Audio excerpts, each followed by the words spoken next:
Hey guys, Chris with OWC Upgrades here. Thanks for tuning in. I just wanted to give you a quick rundown on this navigation conversion that we did. I'm sitting inside of a 2008 EX35, previously non-navigation, but this also applies to the G37 as well. A lot of it is crosses over. So if you're interested in the G37, the EX35, either one of those, this video applies to you. So this was again a non-navigation 2008 EX35. We went ahead and sourced parts from a 2010 G37 and swapped them in. So we have here the high resolution display, the control panel buttons, the navigation unit itself, which is behind the faceplate. Okay. That all came from a 2010 G37. The faceplate, however, is specific to your vehicle. So if you have a G37 or EX35, you'll want to get the equivalent one or the appropriate one for your vehicle. This one being from a 2008 EX35. You can tell by the hard drive slot here.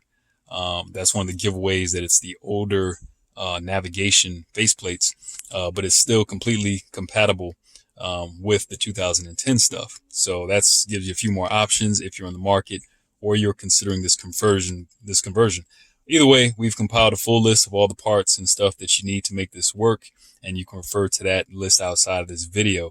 There's tons of part numbers and stuff like that to give you those options. But either way, we're able to make this work with the parts sourced from a 2010 plus vehicle, and then utilizing our navigation conversion harness kit, which makes it literally a plug and play affair. No cutting wires, no stripping, no changing the factory stuff in case you ever want to convert it back for some unknown reason, or you want to sell it off. I mean, who knows? But either way, if you don't want to deal with that 10 plus hours of work, you may want to consider the harness.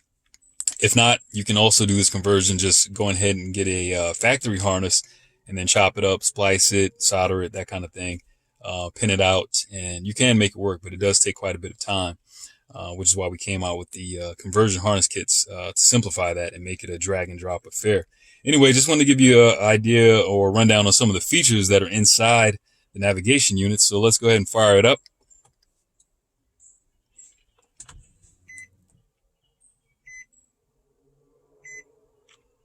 And we're just going to walk through this really quick. So this is a 2010. Again, this is a 2010 NAV unit. So we still have the music box available to us, which is I kind of like.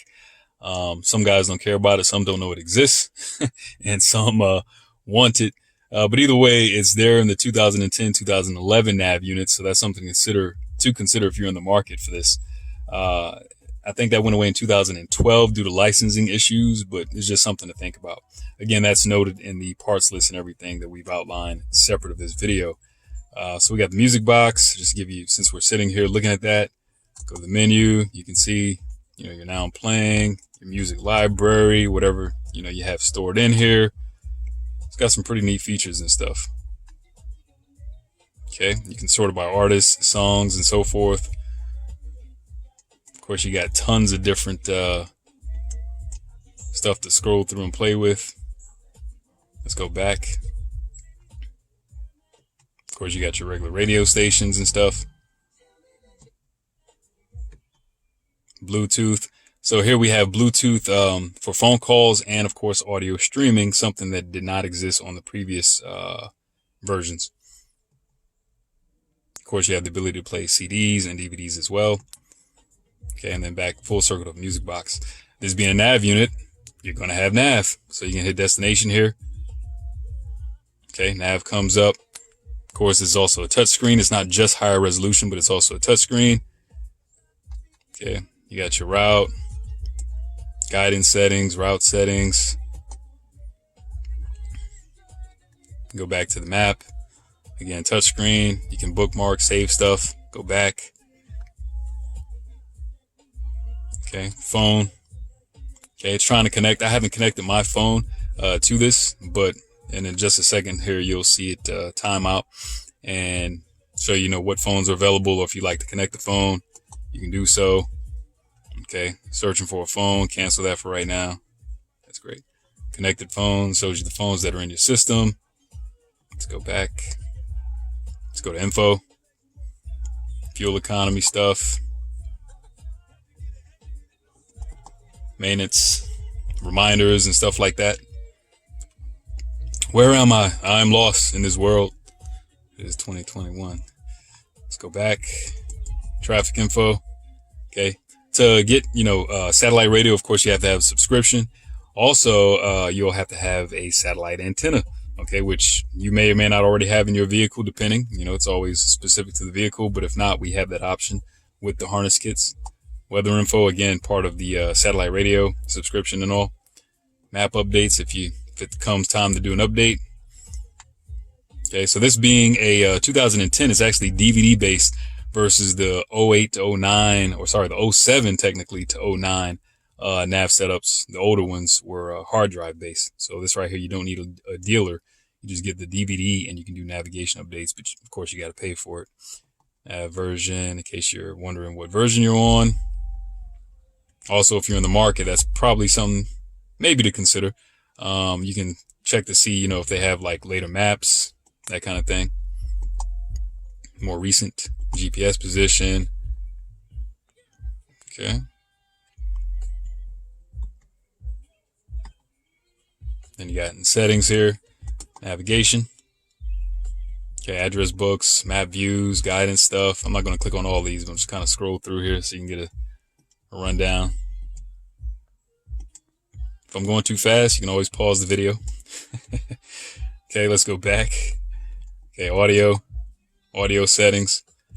Sounds really good. It didn't sound bad before, but I mean, I don't know if it sounds better or worse, or it sounds good. Definitely doesn't sound worse, that's for sure.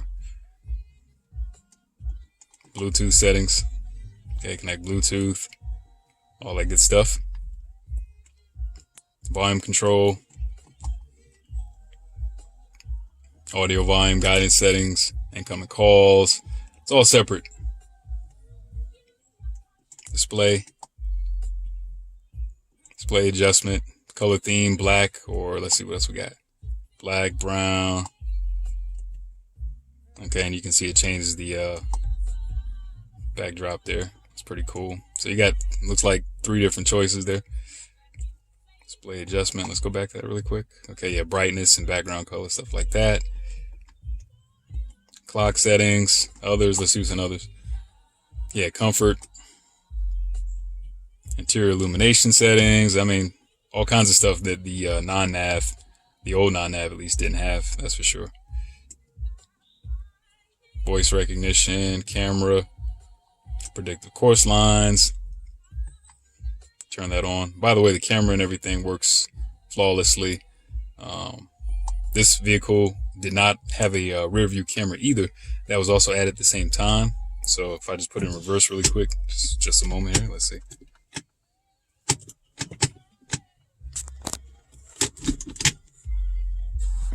You can see there.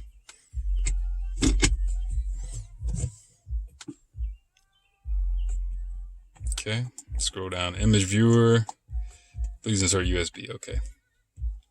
Let's go back. Okay, and that's just about it for settings. Let's see what's in voice. No route has been set. Okay, no route has been set. I haven't done anything. So when you push that, no route has been that's set. what you get. And again, with this, you also get, like I mentioned, you get Bluetooth streaming of audio and phone calls, voice control navigation, so you can use your voice to select a destination and stuff. It's actually all around really cool. Any questions, comments, concerns, definitely feel free to reach out to us, contact us. Hopefully this video, you find it useful. For just kind of getting a very quick rundown on some of the features and stuff that this brings to the table. All right, guys, take care.